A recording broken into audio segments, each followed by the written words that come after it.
Hi everybody, this is Anne. When I'm demonstrating mugs, I usually find myself concentrating on the construction of the body of the mug, but the rule of creating any piece of pottery is to consider the entire piece, which includes the interior, the bottom, and of course the handle, which too often is more of an afterthought. In this video, we're making the handle the star of the show. I'll demonstrate 5 sculpted handle designs that'll add a touch of elegance to even the most plain mugs. First, I'll demonstrate how to pull a basic mug handle. I roll a fresh coil of clay into a carrot shape. I wet one hand and hold the top end with the other. I gently pull the clay downward using my wet fingers along the side, squeezing gently and consistently. My goal is to thin out the depth of the clay into a nice grippable strip. As the clay gets thinner, I'm also doing a little shaping with my fingers on each side to get the profile that I want. Notice I'm trying to keep the clay straight along the sides but thinning just the depth. I do this by alternating the squeezing on one side and then the other. When it is the depth that I want, I break off the fat portion so the bottom section can become my handle. Now this method gives you a nice plain handle blank. Let's jazz it up a bit. I'll show you how to make a belt buckle handle. I laid my handle slab flat on the table and ran my fingers along each side so it left a middle raised section. I really wanted definition between the middle and the sides. To add more of a distinct line, I laid a bamboo stick along both sides and pressed it into the clay.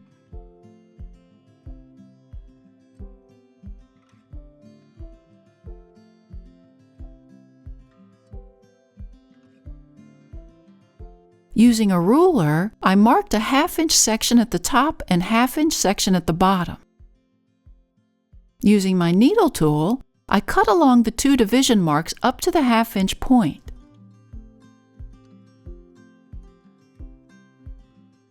I also sliced off the ends of the side sections so they were diagonal to the center.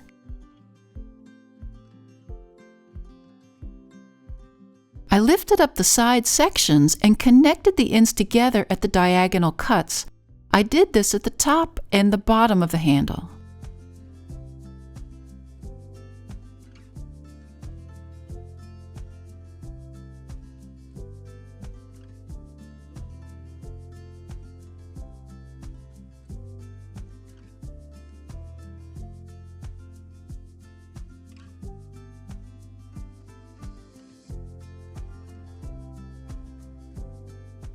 You can see that it looks like a belt buckle and the middle section becomes the belt. For a little more decoration, I rolled 2 little teardrop-shaped clay pieces. I inserted one on each end into the center of the connections.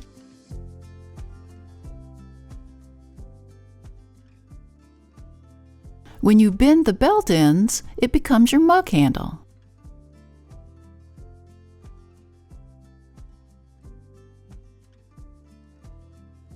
Now here's one that I made earlier and attached to a mug so you can see just that little touch on a handle makes a plain mug elegant. Now let's do another one. Jim's calling this the Laurel Handle. I rolled out an 1/8 of an inch thick slab of clay. I cut away an edge of the clay to make a straight line. Next, I found this fine tip cutting tool with a V-pointed tip that I'm using as a cookie cutter. If I turn the tool at a slight angle, the ends of the V cuts become angled edges.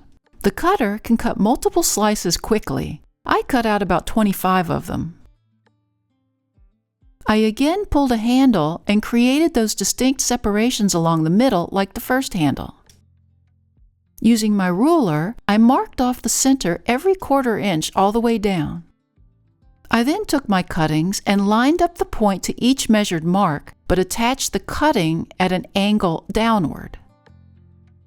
I continued doing this so each consecutive cutting along the edge touched the one before it.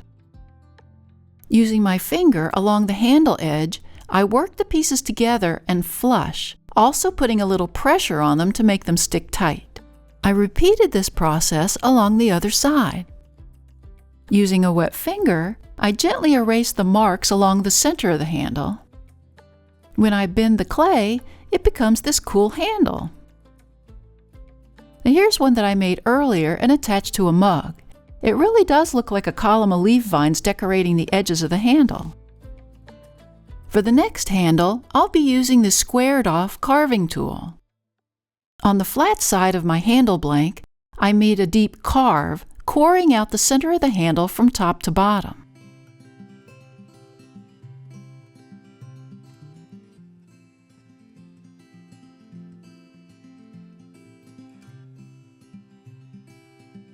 Using a wet finger, I widened out the deep groove on the handle, softening and rounding the edges at the same time.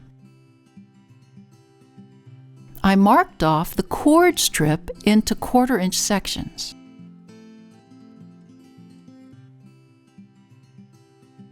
Using my needle tool at an angle, I pressed shallow grooves along each of the marks along one side of the strip.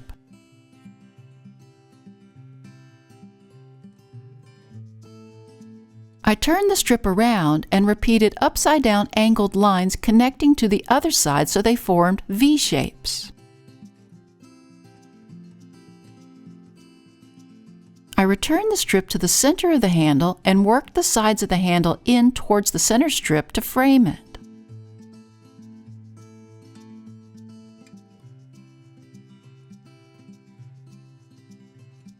I cut off the ragged ends, and when I bend it, it becomes a lovely carved handle.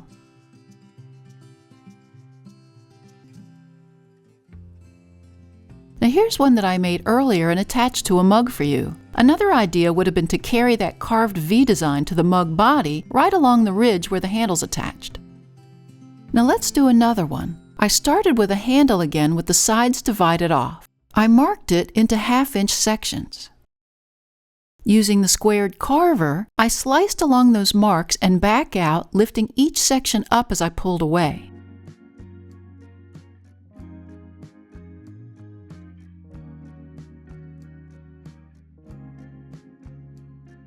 Using my fingers, I pushed the cut ends together into V shapes all the way down.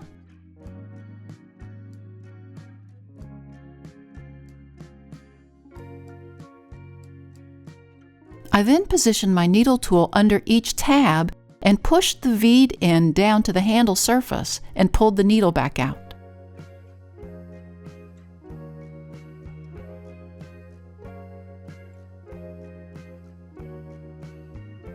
Again, using my needle tool, I grooved the center of each tab shallowly to create the illusion that they're split.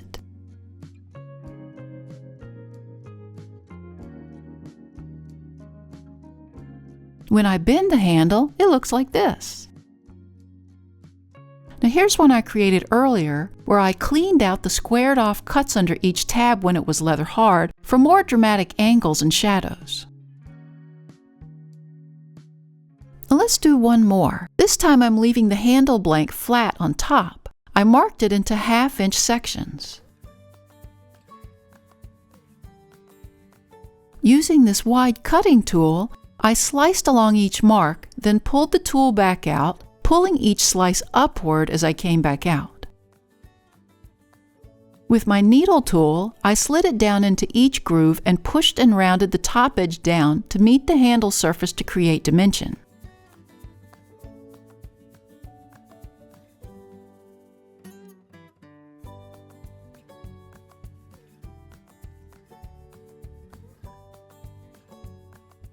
Using a petal-shaped tool, I pushed the tip into each center to create V designs.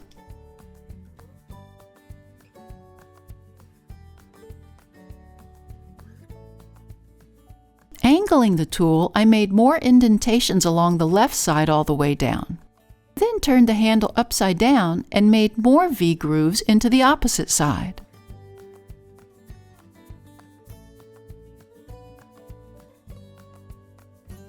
When I bend it, I get this strikingly textured handle. Now here's one that I made earlier and attached to a mug. It really adds just a bold statement to a plain mug. Really, I've just scratched the surface with how many ways you can sculpt your mug handles. The sky's the limit. Thanks to the newest members of our Little Street Pottery Research Facility team. If you'd like to join the team and earn a title, click on the Super Thanks button or the link to buy me a coffee. It also really helps us out if you hit that like button and subscribe to our channel. See you next time in the studio.